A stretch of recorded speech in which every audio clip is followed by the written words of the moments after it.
Oh, God. Oh, my God.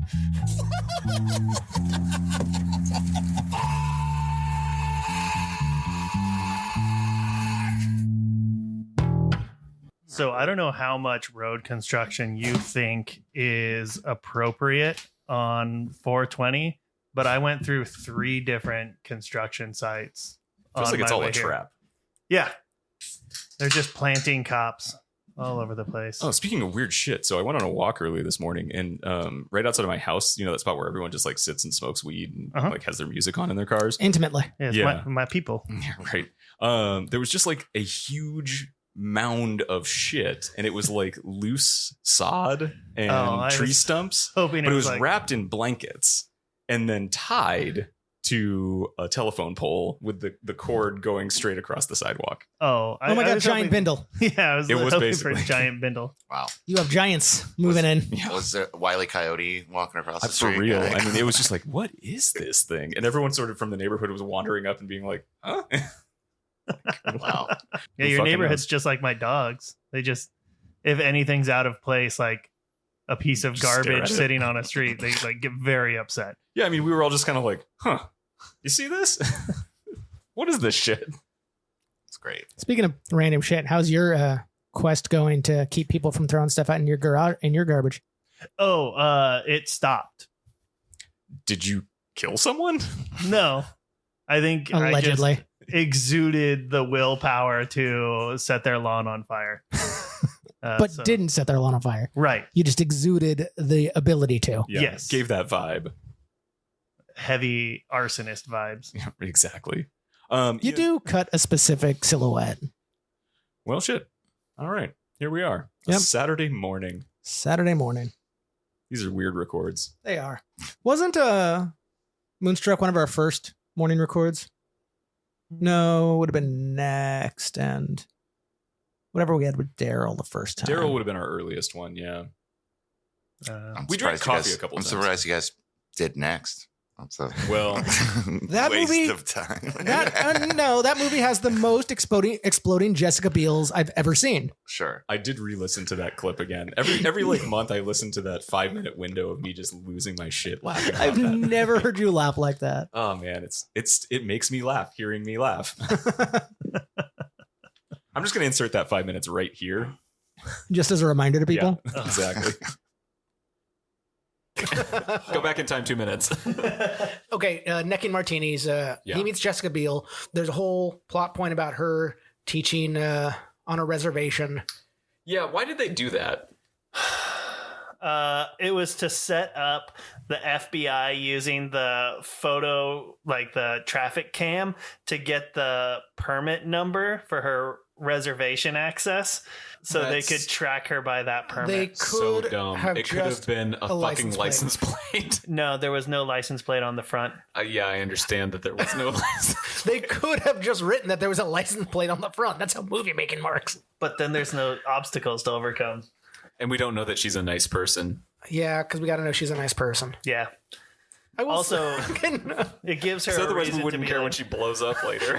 Okay, yeah. My favorite part of this movie is when Jessica Biel just explodes. Okay, that was great, and also I laughed so hard. The news reporter just sitting there, and the cameraman's like unflinching. He's like, "We're gonna keep filming the spot where the body Zoom was." in. Yeah.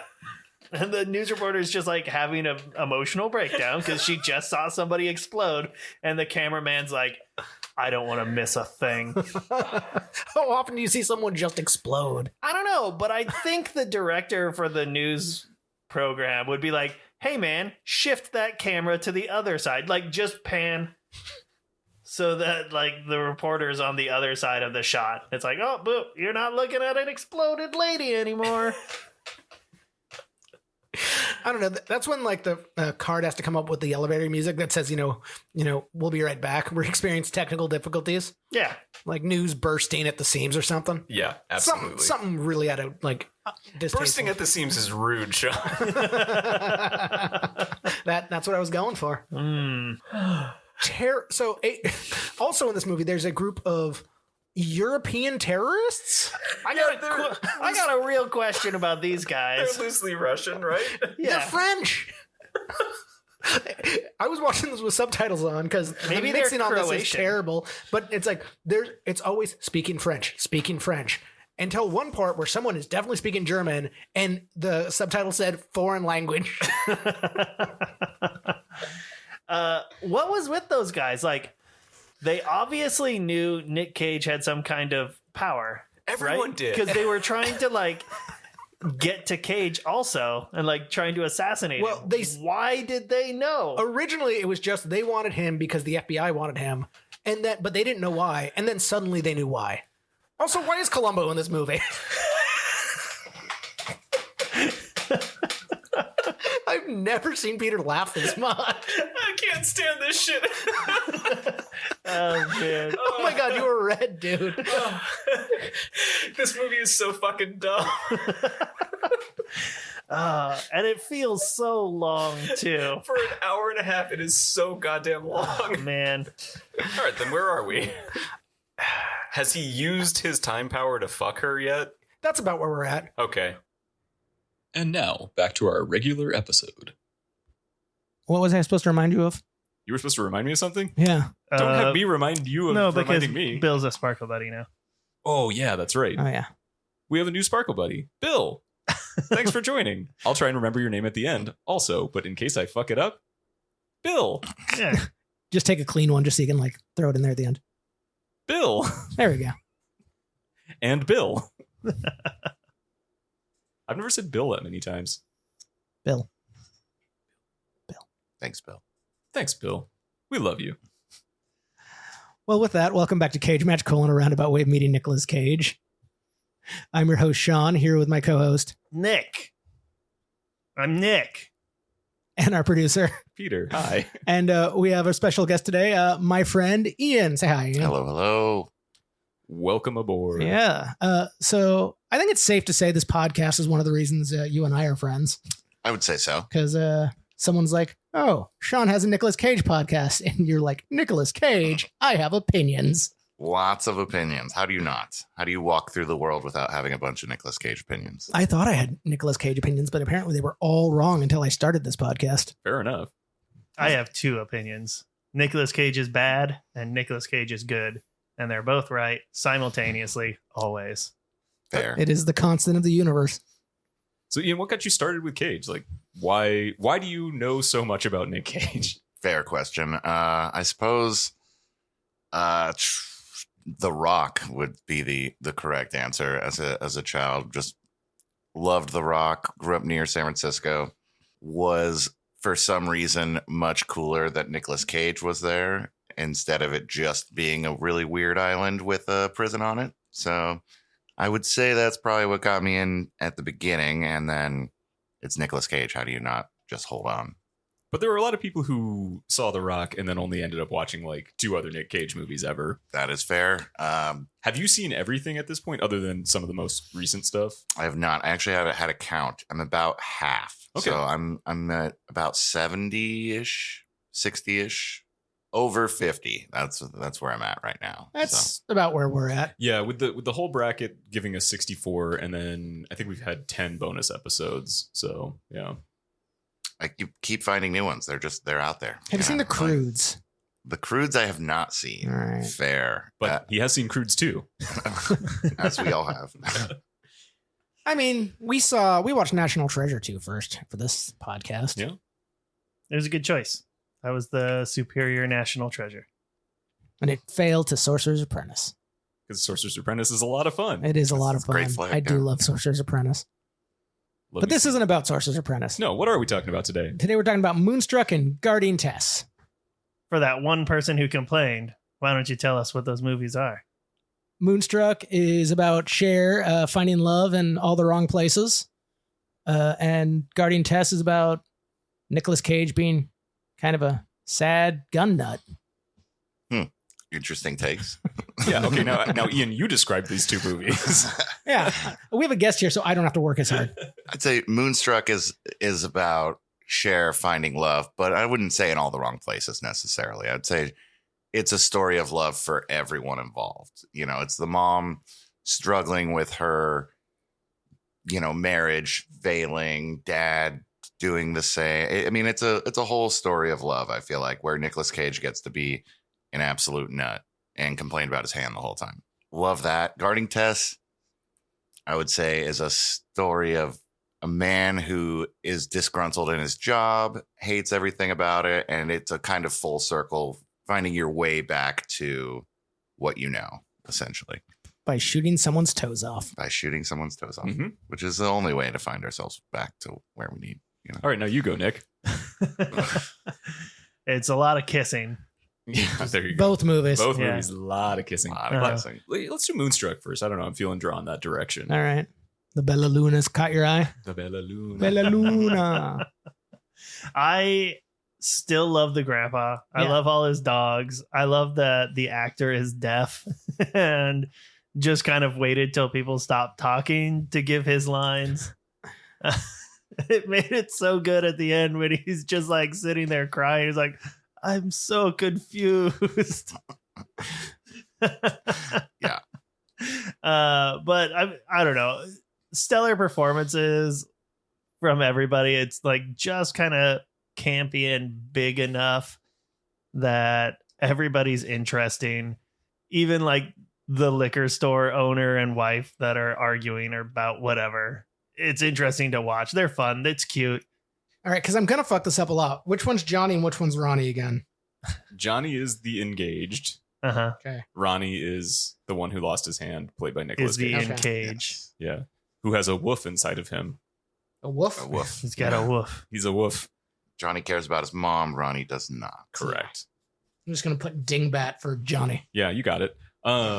This movie to me is about how women rule and men are dumb children. Yeah.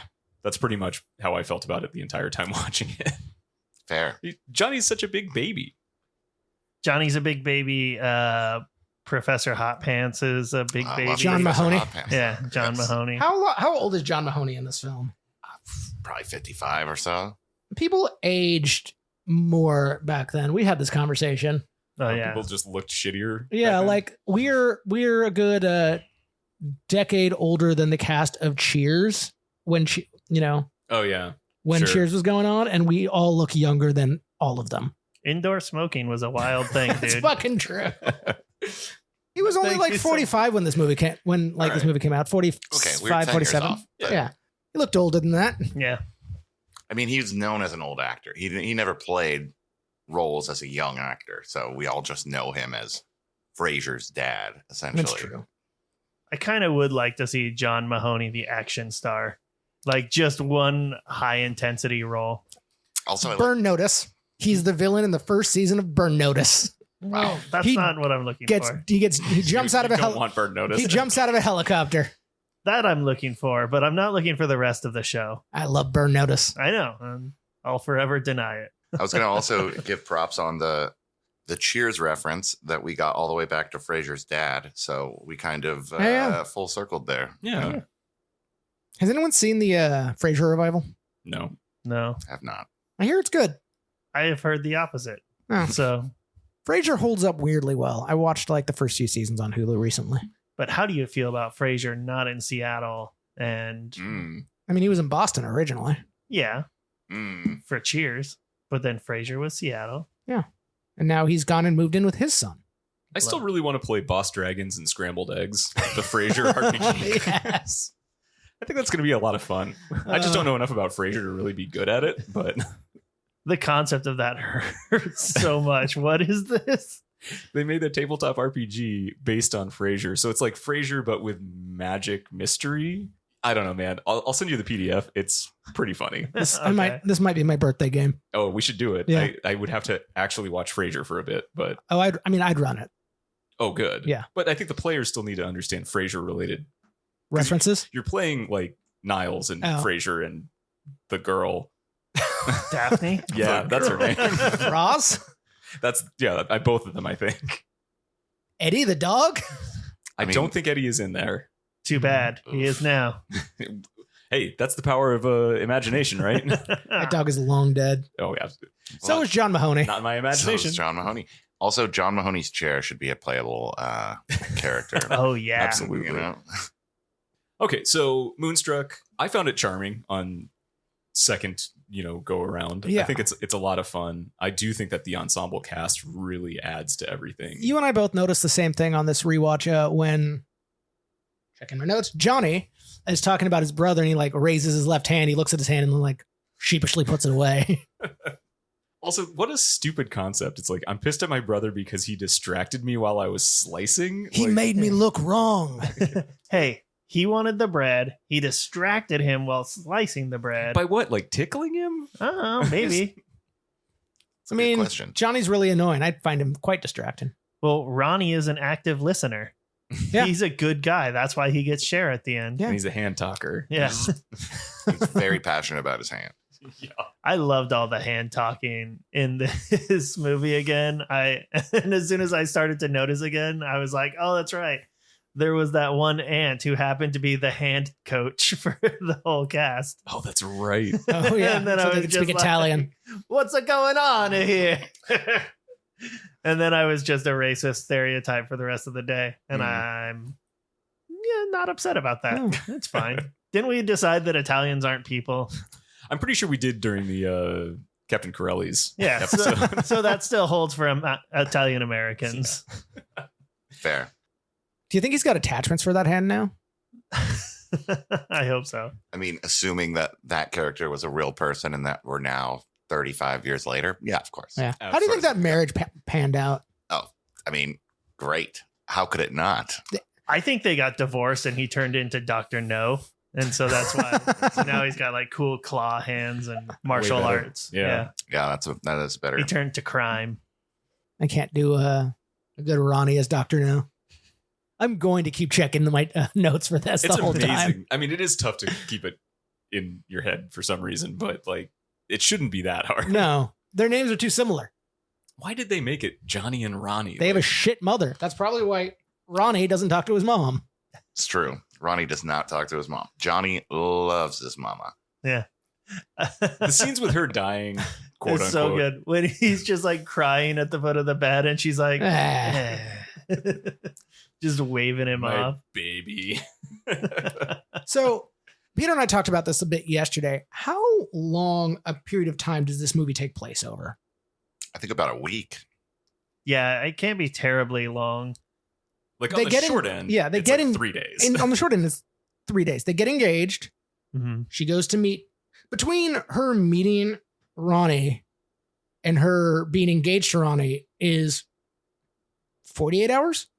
Probably. They meet at the bread shop. They go to his place. They sleep together. Let's also talk about how They terrible of an idea Johnny had to get engaged, then get dropped off at the airport. Like, you're not even going to consummate your engagement whatsoever. Like, yeah, that's going to go well. Johnny doesn't That's seem not like a Johnny big style, consummator yeah. guy. Yeah. And she convinces him. Johnny doesn't fuck. Johnny does not fuck. Ronnie fucks. Ronnie fucks. We all can agree with that. And also, they're pretty far off in age to be brothers. I mean, he could be his dad. I mean, Roughly. that's just because Johnny looks like shit. Speaking of like premature aging, Now, I mean- Ronnie looks like shit too. different kind of shit though. Fair. And Nicolas Cage still had his baby teeth in this movie. He didn't. He was missing that one of the eye teeth. The one? Yeah. Is that the one he pulled out for Birdie? I think so. Man, commitment to a bit. Also, like his fucked up teeth are pretty charming. Like I like that look on him a lot versus just veneers. But I'm not a celebrity, so Yeah, you You're get old. not a Coppola? well, my IMDb star power is increasing. So There you go. Hey, call me when you reach my level. yeah. Are you looking up Danny Aiello's age? Yeah, it's like a 30-year difference. Is he really 30 years older? It's a lot. I mean, Cher's quite a bit older, too. Right. Born 1933, Holy shit. Okay. Wow, Nicolas he's Cage. pre-World War II. 64. Fuck. They're brothers. They're totally brothers. Yeah. 31-year difference. Their mom Fucks. their mom fucks for real. Not That's John. crazy. Oh, man. I mean, he does look like an old dude. Mhm. It's like, why does Cher like him? She would be She's not in such love a with him. like It's just- dry, withered husk. Can you imagine pushing a baby out of like It's just crepe paper. Maybe that's why they hate each other. between two Could be. stale?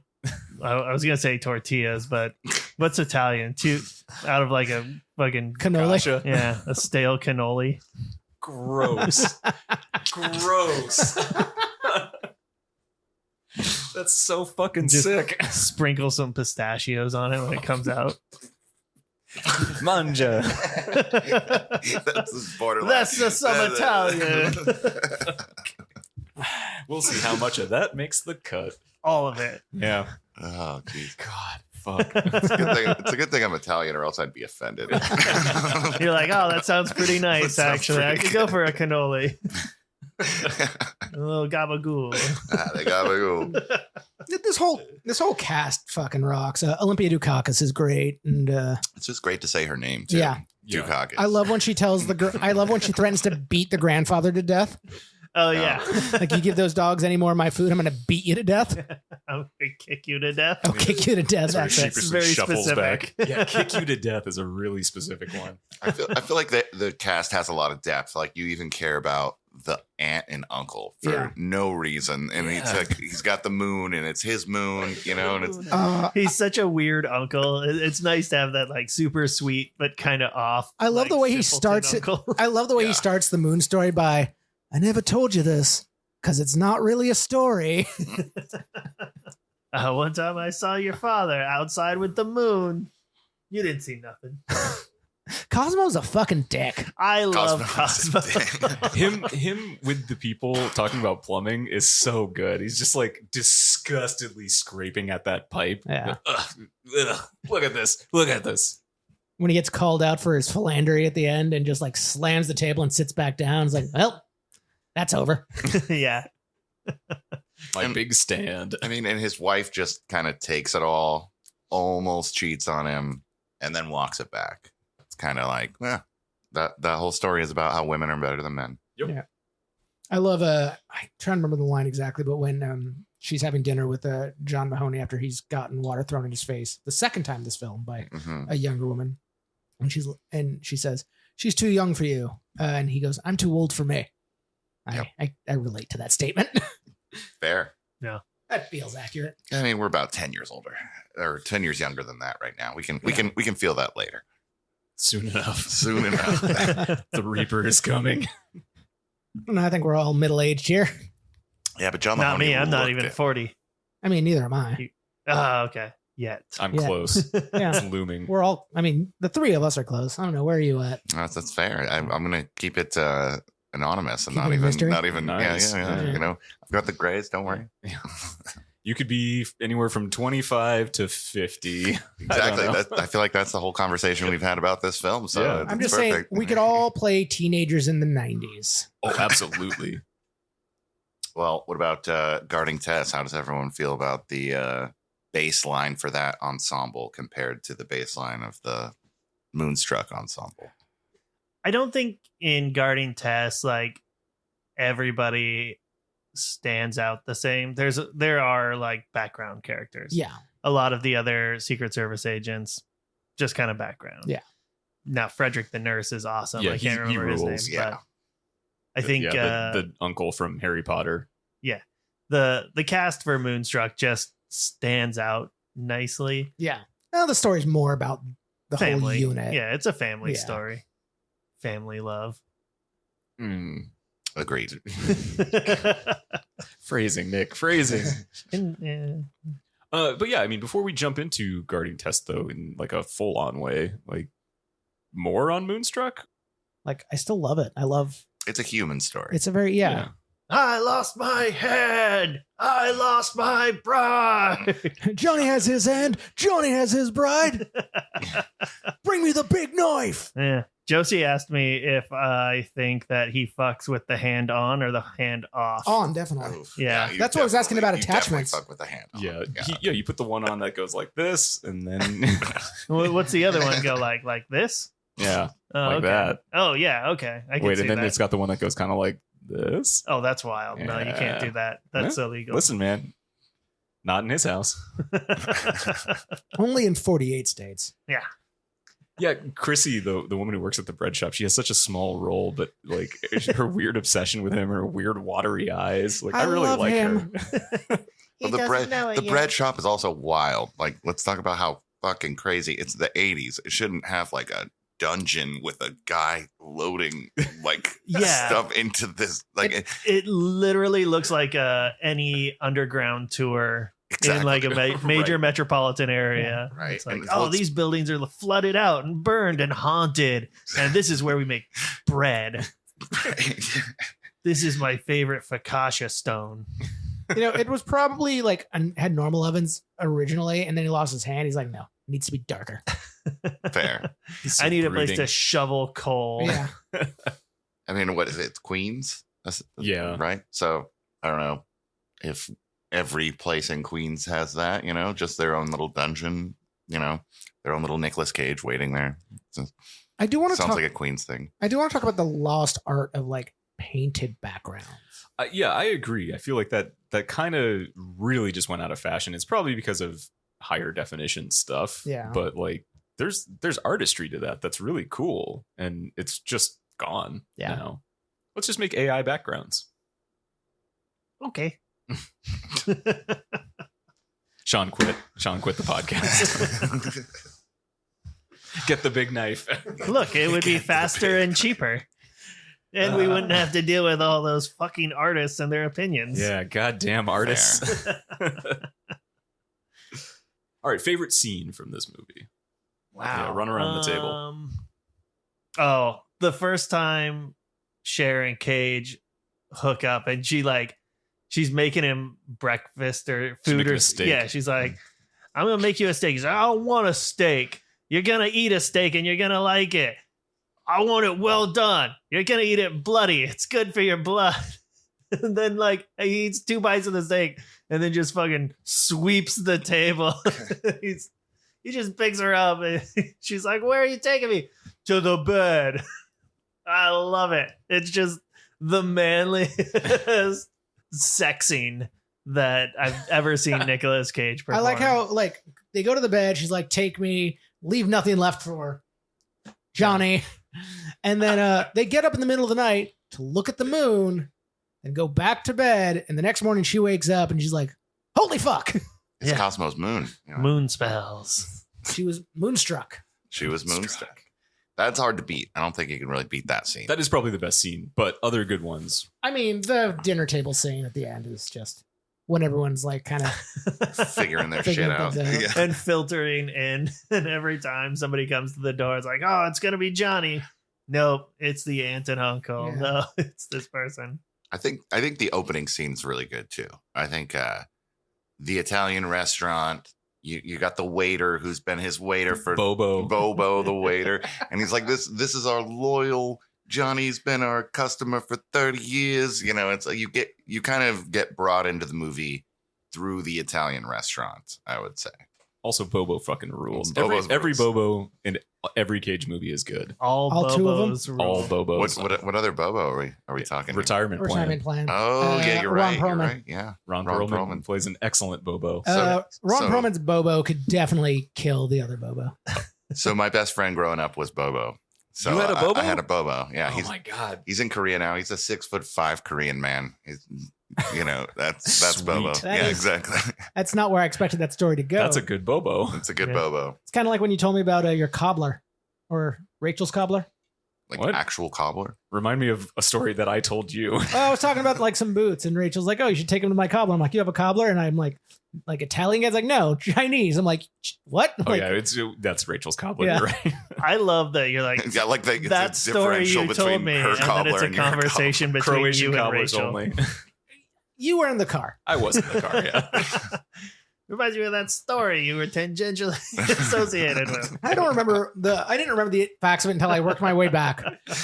That's how memory works. We got Yeah, there. that's fine. Do you think John has a haberdasher? No, I've asked him. I wish. That'd be awesome. Buys hats off the rack. With a head like that, you got to get custom fits, John. Gosh, what's that? The regular at Scott? Oh yeah. He's definitely got a haberdasher. You know Oh, that yeah. dude does. He You has know nice it. hats. He does. I walked by his house once, not knowing it was his. I just looked in a window and there was just a wall of hats, and I'm like, Scott Yeah. lives here. I wrote a song about it once called "How Many Stetsons on My Wall." Did you have a favorite scene? I mean, I love I lost my hand, I lost my bride. I love the old Italian woman who puts a curse on the plane. Oh yeah, she was pretty cool too. Yeah. Those are the pieces of this where I'm like, the fuck? Why is this necessary? It's not. It's weird. Who wrote this movie? Yeah. Did you know they weren't gonna have Nicolas Cage do it, but Cher said she would not do the movie if it wasn't Nicolas Cage. Yeah. I love that piece of trivia on this. Right. Yeah. Because I cannot imagine who it would have been, Well, also imagine writing this film and being like, well, we have to have Cher. It's like, how many movies has Cher even been in? Like, you could have other people do this role, but obviously it is a time and a place. It makes the movie. I said this last time. Like, I've never quite gotten like Cher as, like, I don't get the big deal. And then I saw this movie. I'm like, nah, I get it. Cher's great. Good in Splash, too. She was in Splash? Am I misremembering? Wasn't she? I don't know. This is an area of film that I don't rewatch. The 80s not seen mermaid Splash. films. Oh, no, I'm sorry. That's a different one. That's Daryl Hannah. Oh, Daryl Hannah's great. Yeah. Also, yeah. I definitely. She was in Mermaids. Sorry. Oh, Yeah. God, get your what a misremembrance. mer films in order. Fucking Mer films. Werecats, Mer films. Oh, man. I don't like what you're becoming, Peter. So in the matrix of good movie, good Cage, bad movie, bad Cage, good, bad, bad, good, where do you put this one, Ian? Oh, I put this up. This is towards the top. It's the top 10. My dad was a huge fan of this movie as a kid. Very strangely, like my dad was a cop, but like drank white wine, listened to Cher, and loved Moonstruck. That kind of vibe. This is a cop I can get behind. Exactly. And both my grandpas were cops, and my grandpa's favorite movie was Guarding Tess. So this is a good kind of alignment of my dad versus my grandpa almost. I was gonna say the mustache makes sense now. Right. That's Proud tradition. the only thing I carry over. We have to. I think this is a great movie, and I love Nicolas Cage's performance in it. Just even the little things when he comes in at the end and Cher's trying to get him out of the house, and the mom's like, "Do you want oatmeal?" It's like, "Yes, Mrs. Cabarelli. What's her last name? His last name's What's their last name? Camerari is his Camerari. last name, but Yeah. I can't remember what theirs is. Yeah, it's like, Miss Cher. Miss Cher's Thank you, mom. Cher's Cher. mom. It's like, yeah, thank you, Cher's mom. I would love some oatmeal. Yeah. I bet it's gonna be good.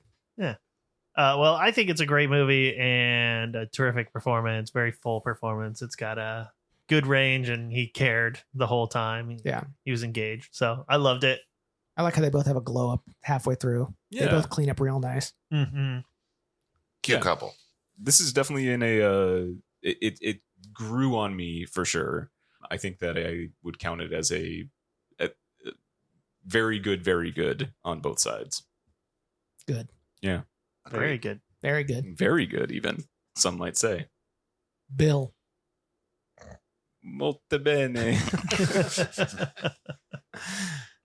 All right. Well, Guarding Tess then. Let's talk that one out.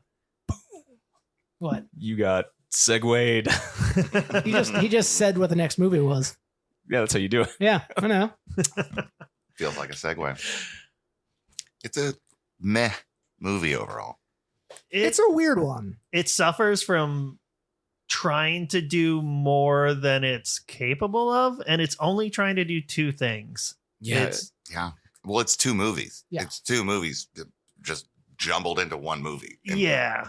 doesn't- The thriller aspect of the kidnapping comes too late in the movie. Like you does. get like that sense of like shit gets weird with the driver and whatnot, but yeah, it doesn't mesh in super well.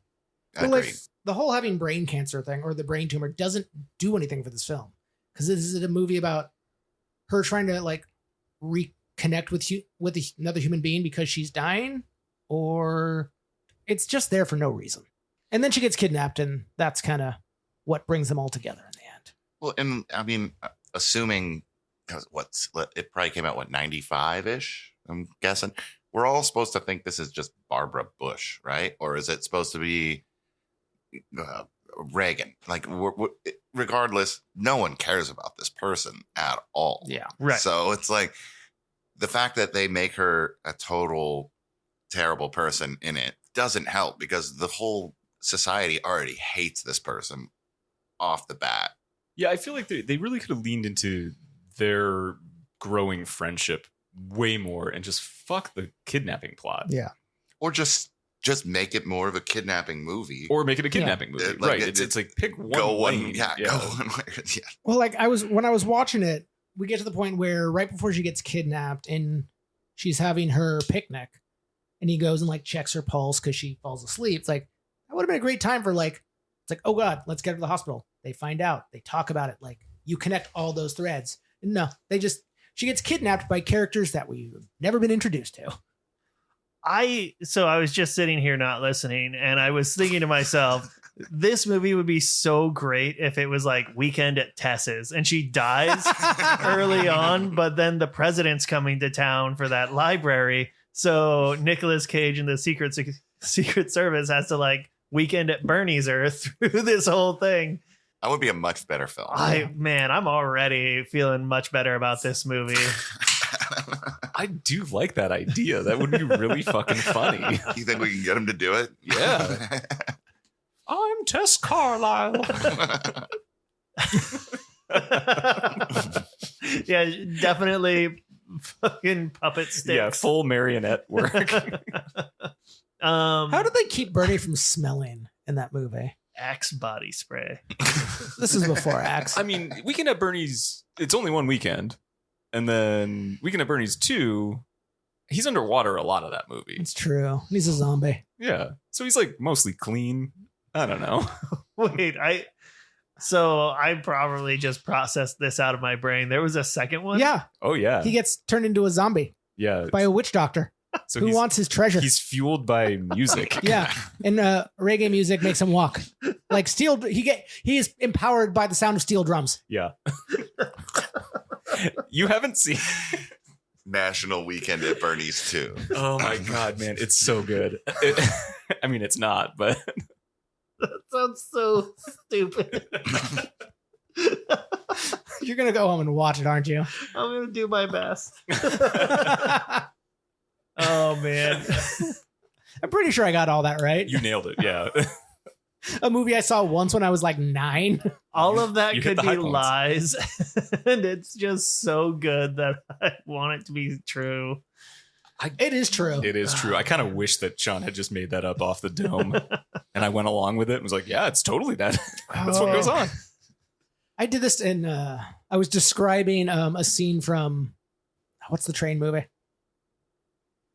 The ice. Three Ten to Yuma. Snowpiercer. Snowpiercer. I was describing a scene from Snowpiercer in a group chat. It's like, yeah, it's like when Allison Pill pulls the Uzi from the basket of eggs and shoots Captain America.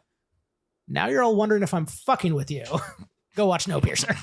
I like the 3 different train movies we came up with. Yeah. Bullet Train, 310 to Yuma. Good choices. Snowpiercer. 310 to Yuma is definitely the best of those 3. Hell yeah. That movie fucking rules. Man, I don't know. Bullet Train is really Train's good. good. I fucking loved Bullet Train. I mean, Snowpiercer, great movie. Great, Yeah. great All good film. movies. We're just a bunch of fucking train enthusiasts. Yeah, We're train a podcast train now. pod. Yeah. So Ian, why did your grandpa like this movie so much? So my grandpa watched mostly Westerns. I think this just kind of aligns with a shitty Western in some ways. You know, it's playful, it's fun, everything's going fine. And then all of a sudden, guys got to take care of business. And I think that's kind of the way a lot of people from that generation saw film. Yeah, that's fair. You need a take charge moment. You need a take charge moment, which I think is who wrote this was probably that of that generation. And you're like, oh, this is great. This whole story it's kind of like Cowboy who is told to sit down and relax and not worry. And then all of a sudden, boom, it's your time, you know. Sure, he's the tamed cowboy. He's like got the home out on the ranch or whatever. Exactly. And as soon as his lady gets taken away, like there's many Nicolas Cage movies that are exactly that. Yeah. So All we need now is a stuffed bunny. then he finds his spine. Yeah. Exactly. No, it's great. I love it. I do like their relationship by the end because he just his character just wants to be guarding the president, guarding someone of import. He wants his big action moment. towards the end of the film, to track down the kidnappers, he shoots off the toe of the chauffeur who like helped with the kidnapping. Yeah, Earl. When they finally like get to Tess, it's like the cop, the other detective was like, he shot a man to find you. It's like, no, you finally got to shoot someone? Did you kill him? No, ma'am. And she's like kind of ashamed of him. Disappointing. Yeah. Oh, after all your practice? Yeah. Oh, yeah. What was the point of all that practice? Well, the other side of it is like, I mean, it's the 90s. How do you kidnap someone in the 90s? That like you're gonna what are you expecting from this? Like you're gonna be rich and walk away? $1 million. Like, $1 million, but like they asked for $15 million. $15 million, which used to mean something. Sure, but like that's like $45 million now. Josh, tell us. It's just like robbing a bank now. It's like, do you really think you can successfully rob a bank and just walk away from it? It's Dude, like, okay, so I'm from Kansas City and I'm a Chiefs fan, and there was a Chiefs fan. Oh, I know the mega fan. Yeah. He robbed lots of banks. He got about $1 million out of it before getting caught. Like that's a lot of work for $1 million. It is a lot of work for $1 million, but yeah. But he got caught again. He did get caught. That's the thing. But he was on the spree for like a year and a half. It's all about the rush. Which one is that? Is that the one that dresses up like a wolf? Yes, yeah, it's that one. Yeah. And also, fuck the Kansas City Chiefs. Yeah, that's right. Wait, you're a Niners fan? I'm a Niners fan. Yeah. I get it. Fair.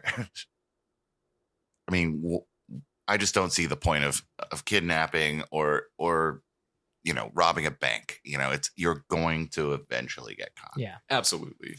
And I don't know, like the house gets flashbanged, like helicopter shows up, and then we see the kidnappers beat to shit. They got roughed up.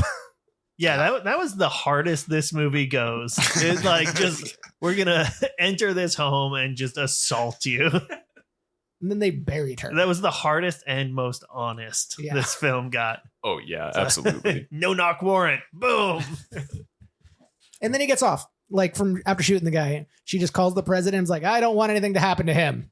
Well, yeah, obviously he saved her life through that action. No, I know, and Earl was a shitty driver. He was a piece of shit. Yeah. Also, fuck Earl. It was the 90s. Like everyone just like kind of assumed whatever a president says is good. Yeah. Now it's a different time. Different vibes. Different vibes. Yeah. Now presidents have Twitter. Yeah. And ex-presidents have truths. Yeah.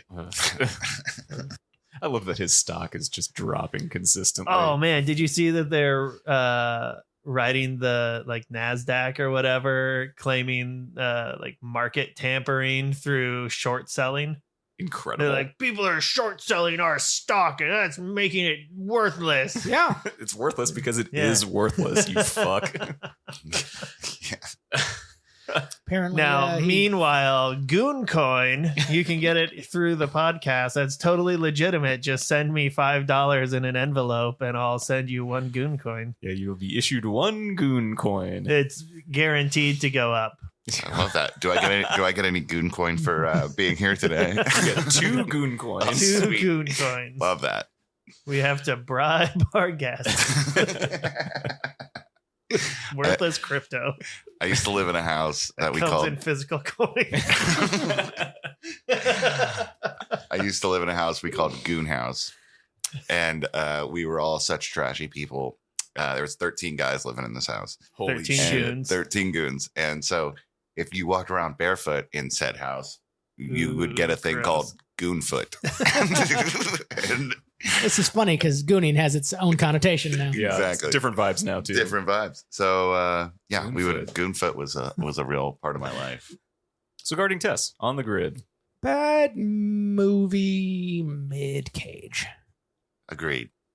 Yeah, I wouldn't go as far as to say it's bad, but it's not great. It's fine. I think I described it last time as like a Sunday afternoon. It's on TV and you're watching it with your dad or uncle or something like that kind of movie. Yeah, or grandpa. It's exactly that. You're watching it on TV because it's on and somebody has some minor interest in it. But it's definitely a Sunday afternoon film. It tries to be more than it is. Yeah, it tries to wake you up in the second half, but it just is 2 movies. It's 2 different movies, and like I said, it's kind of a Western. It kind of fits into that bill, but I don't think he really sends it home at the end. It's kind of meh. Yeah. Yep.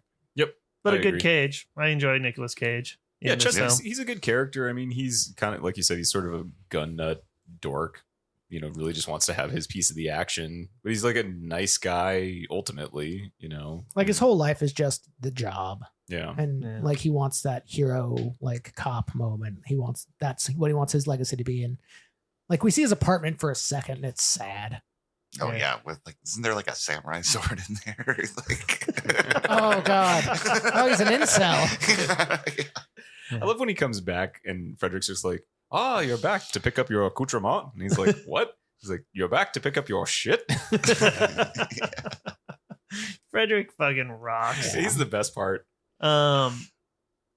This is definitely so I'll put this in the same category as like Captain Corelli's, where it's definitely glorifying an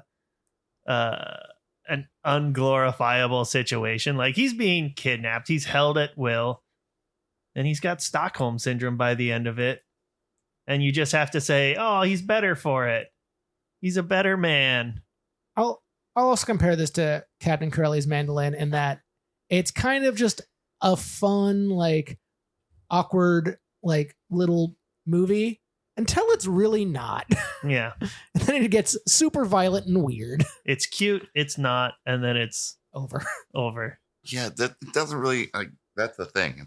It's not an action film. It's a weird, cute film, and then it becomes an action film. So it just doesn't have any place to go there. Yeah. I would love it if this movie took like an 8mm style turn where it starts all cute and then it gets really fucking disgusting and like hardcore, and then there's a fight in a cemetery where he has to beat the machine to death, and then like he comes back out and it's just cute at the end again. Like I want just like momentary darkness. Big. Yeah. But like way more violent. Got it. I like that we've managed to now talk about both of the movies that we're talking about next week in 8mm and Captain Corelli's Mandolin. Fucking perfect. Yeah, nice work. Yeah. Little primer for you guys. Add him on for that. That'll be fun. Yeah, it'll be a good time. Your classic Captain Corelli 8mm weekend. Sounds great. Oh man, I can't wait to see Joaquin Phoenix talk about dildos again. Oh, and there's a double Batman connection in these films. You got Mondros and Schumacher. Oh yeah, true. Batman. Mm-hmm. Batman's. Batmanuel. Well, who was also the mayor of Gotham City in The Dark Knight. Huh. Fun. Yeah. Si, senor. I don't know why I'm continuing that. Well, I think we kind of already know the answer, but we do have to put it on tape. Which movie advances? Yeah, Ian, which of these two movies would you put forward knowing that your opinion does not matter? Knowing that my opinion does not matter, I would say Moonstruck, because I think we talked about Moonstruck earnestly and honestly and had a great conversation. And then we kind of fucked off for the rest of the podcast. Correct. So I think we all know that, but I'll let y'all earnestly decide. I think Moonstruck's an easy choice on this one. Yeah. It was so refreshing to watch it again. It's like Weatherman and how nice it is to just sit down and watch it and be like, Weatherman is just so good. I enjoyed every minute of this. I don't regret watching a movie. Yeah. Like I don't think about other things I need to do. It's nice. What did Guarding Tess go up against originally? Can we all just talk about Weatherman for a minute now? Yeah, sure. That movie's great. Man, imagine Michael Caine as your dad and you walked around the city with a bow and arrow. Done. End life. Just Michael Caine. Just my favorite part of that film is just Michael Caine going, "What's all this sucking and fucking I'm hearing about?" They call your daughter Camel. It went up against Matchstick Men. That's right. Wow. I preferred Matchstick Men. These guys hated it. It did not do it for me. It's just so transparent from the beginning that I couldn't. It's a good film. The daughter character just. There's some gross daddy stuff in that, but I don't know. Of course, but it's still a better film than Guarding Tess. I don't know. It didn't do it for me. This is how this show goes. Yeah. Fair. Speaking this is why your opinion doesn't matter. This is why my opinion doesn't matter. Also, since we've just did this preamble for the last hour, so this podcast, we take 64 Nicolas Cage movies and put them in a bracket style system and whittle it down till we eventually get down to the most Cageist film as decided by Nick and myself. That's us. Yeah. That is us. So Moonstruck's going forward. Yeah. Awesome. Good choice. Ian, anything you want to promote or pitch out there to the ether? Not much. Hopefully one day I'll be back when you're getting down to the nitty gritty. Hopefully I can talk Moonstruck one more time. Yeah, maybe if it makes it to the Master 8. I mean, given that you guys picked Guarding Tess over Matchstick Man, I don't know that it will make it that far. So. Do we know what we should know what's going up against by now? But I'm just going up against Army of One. Oh, I fucking love Army of One. God damn, that's such a good movie. I'm sorry, Moonstruck. Man, this country has the best goddamn chicken wings. I want to go home and watch Army of One. Sorry, everybody. I promised food too. It's a perfect thing to go finish smoking meat too. Yeah, it's 420. Why not? Yeah, hell yeah. Beanie Boy. All right. Also, my favorite sword fight ever. Yeah, it's great. They just clang swords together once and they go, "Oh!" You get stuck in the ceiling. Yeah. What a dumb movie. I love it. Let's talk about Army of One for a minute. No. We're done. We're done. What are we talking about next week? We already covered it. It's 8mm and Captain Corelli's. Don't forget to say thank you to Bill. Yeah, I got it. So thank you Bill. for listening. And if you want to hang out with us on social media at all, Cage_match_pod or Cage Match Pod. We are on Patreon. We're also on IMDb, which still chuffs me. And I mean, you put us there. I know. I did all the work, and it's great. They put us there, but they let us. They let us do it. Those fools. But if you do want to support us on Patreon, you can find us at Cage Match. And thank you to our Sparkle buddies, Josh, Sean, Josie, Rico, Matt, Adam, and Bill. And to our Cage dancers, Ira, John, Freeman, Lance, and Nathan. I got there. Wow. Nailed impressive. it. Impressive. That's the most impressive part of the book. Oh, thanks.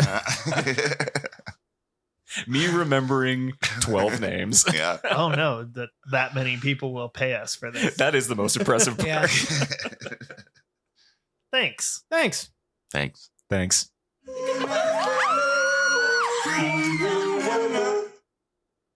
Bye. What were you going to say? Oh, something about murder mysteries. That's ham-fisted. But then I was also just thinking... Ham-fisting sounds terrible. It is. Prude. No, then I just got thinking about Death Clock's Mermaider song. This is a song about murder. 20,000 leagues under the sea. Well, because we did mimosas at least once. Oh, yeah, we've done them at least twice. And then with with Moonstruck, we did the champagne with the sugar cube. With for good luck. Mm-hmm. Marissa. Yep. Mm-hmm. Are we getting Marissa back? If Marissa wants to do Joe. That could be fun. That sentence is fun. Eric doesn't listen to this anymore. Probably not. Can't blame him. There's a lot of stuff in this one you can't use from me. No, that's true. Yeah, this is going to be a delicate cut. Somehow it's all going to get cut in a way that I sound more offensive. That's the best way. Yeah, that's fine. We just have an audio filter that makes all the horrible things sound like you. You just turn the treble up.